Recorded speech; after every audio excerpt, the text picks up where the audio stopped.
Would you agree that the one God, Yahweh, is a triune, self-conscious entity aware of its individuations? Can you simplify your question, Liviano? Yeah, no, it's okay. I'll dumb it down for you. Is there one singular being that has singular pronouns that's called Yahweh, and he's a trinity? Sure. Okay, is that the same God speaking in Isaiah where he says, I alone created all things? Yeah. Is Jesus numerically identical to the triune God? What do you mean numerically identical? To say that Jesus is numerically identical to the triune God is just to say that Jesus just is the triune God. There's no distinction. No, he's not numerically identical. Okay, so he's not the same God who created all things, because the God who created all things is triune. Jesus is not triune. He's no. Hold on. Let me hold on a second, because you just misplaced all my words here. You asked me, is Jesus numerically identical to the triune God? Yeah, you said the one triune God. Jesus is not. He does not have a property of being tripersonal. Therefore, Jesus is not the same God who said, "I alone create all things." But again, there you go mixing up. I have a question, sir. I was clear that he's not identical. All right.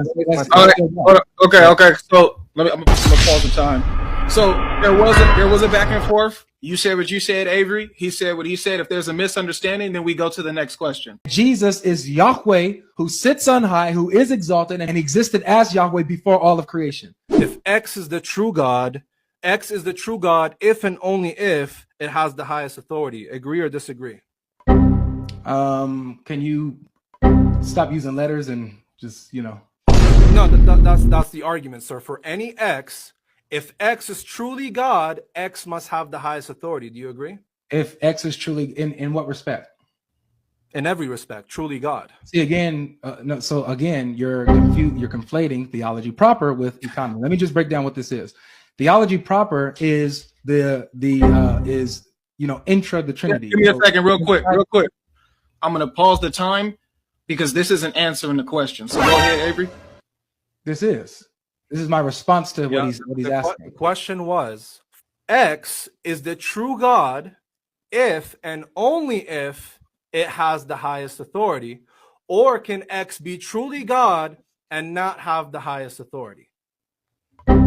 So, as I was saying, he's conflating theology proper with economy. So I'm just highlighting what he's conflating. So he's going to have to deal with the question. Yeah, the question wasn't answered. We'll move on.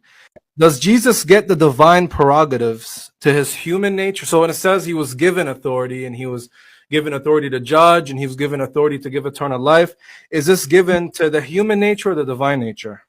What do you mean, is it given to the human nature? The text says Jesus was given authority, correct? Okay. So the authority to give eternal life, is that given to the divine nature or the human nature? It's given to the person. Okay, right, so God in his divinity is given authority to grant eternal life. Yeah, so you have the person, actually, the person of the Son, who's given authority from the Father to give eternal life. This is what you see, and let me just elaborate more. This highlights. God is given authority to give eternal life. Can I finish? The fake laughs doesn't help. You have to deal with the theology and refute what I'm saying, at least. Sounds good. So God get authority. Does Yahweh have the essential power to generate another divine person? The person of the Father, specifically. Is that an essential property or hypostatic property? What do you mean by hypostatic property? Is it a personal property that's not essential to divinity, or is it essential to divinity that all of them have it? This is, I would say then it is a hypostatic property of the Father that he generates the Son and the Spirit. So it's not an essential property of divinity. It's not an essential. It's not an intrinsic property of the divine nature. Right. So it's not an essential property of divinity, meaning you could be truly divine and not have this property, right? We're talking about the hypostatic. I asked you, can you be truly divine and not have this property? You can be like for example, the Son is divine, yet he doesn't beget. He doesn't. Okay, beget. so you can be truly divine and not have the property. Yeah. So the Father could be divine because he's just as divine. The Father could be divine, and it's possible that he doesn't have this property. No, we're talking about specifically the operation. So, like for example, what you're confusing is theology proper and economy. Can you define economically? I'm sorry?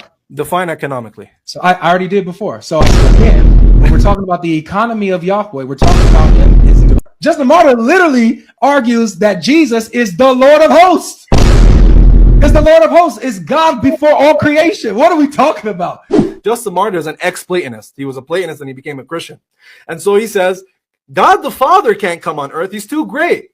So he has his logos, his faculty of reason, which comes forth from him as an intermediary being. That God, who's a lesser God, can interact with the prophets in the Old Testament. He could be seen on earth. He could take on a human nature, and so on and so forth. Justin Martyr, he says in chapter 5 in the dialogue, for God alone is unbegotten and incorruptible, and therefore he is God. All other things that are after him are created and corruptible. So only the unbegotten God is corruptible. Everything other than the unbegotten God is created and corruptible. Jesus is created and corruptible. And he confirms this, First Apology chapter 14, and follow the only unbegotten God through his Son. He makes a distinction between the unbegotten God and his Son. No church authority pre-Nicaea thought that Jesus is the Most High God. Justin Martyr, Theophilus, Tertullian, Novatian, Tatian, Irenaeus, Athenagoras, Origen, Eusebius, all of them were subordinationists. I tried my best, guys. In Luke, Jesus is called the Son of the Most High. Who's the Most High picking out here? The Father. The Father. Is there any instance where the word specifically the Most High applied to Jesus? Yeah. Where? In Daniel 7. In the New Testament, sir. Well, Jesus refers to himself as the Son of Man. No, I asked you, the words the Most High, do they Yeah. ever apply to Jesus in the New Testament? Oh, well, yeah, again, he's the Son of Man who is identified as the Most High. That's not in the Daniel question. 7. I said the words the Most High, these words, do they ever appear for Jesus in the New Testament? Again, I'm saying yes, he's the Son of Man who is Sir, identified I as the asked you Most about High. the words the Most High. He's Okay, the Son of Man who there isn't any. where Tertullian says that that Jesus is an inferior substance of the Lord, that he's partial substance of the Father. And that's what I want to see. You said he said that. I want to see where Tertullian says he's partial substance of the Father. Now, Ladies and gentlemen, against Hermogenes, chapter 3, let's read. There was, however, a time when neither sin existed nor the Son. But Avery said, Tertullian never said that. Let's read. Against Praxeas, chapter 9. For the Father is the entire substance, but the Son is a derivation of the whole. I tried my best, guys. Try my best. Justin Martyr literally against Trypho argues that Jesus is the Lord of hosts. Is the Lord of hosts, is God before all creation. What are we talking about? Justin Martyr is an ex-Platonist. He was a Platonist and he became a Christian. And so he says, God the Father can't come on earth. He's too great. So he has his logos, his faculty of reason, which comes forth from him as an intermediary being. That God, who's a lesser God, can interact with the prophets in the Old Testament. He could be seen on earth. He could take on a human nature, and so on and so forth. So Justin Martyr, he says in chapter 5 in the dialogue, for God alone is unbegotten and incorruptible, and therefore he is God. All other things that are after him are created and corruptible. So only the unbegotten God is corruptible. Everything other than the unbegotten God is created and corruptible. Jesus is created and corruptible. I tried my best, guys. Try my best here.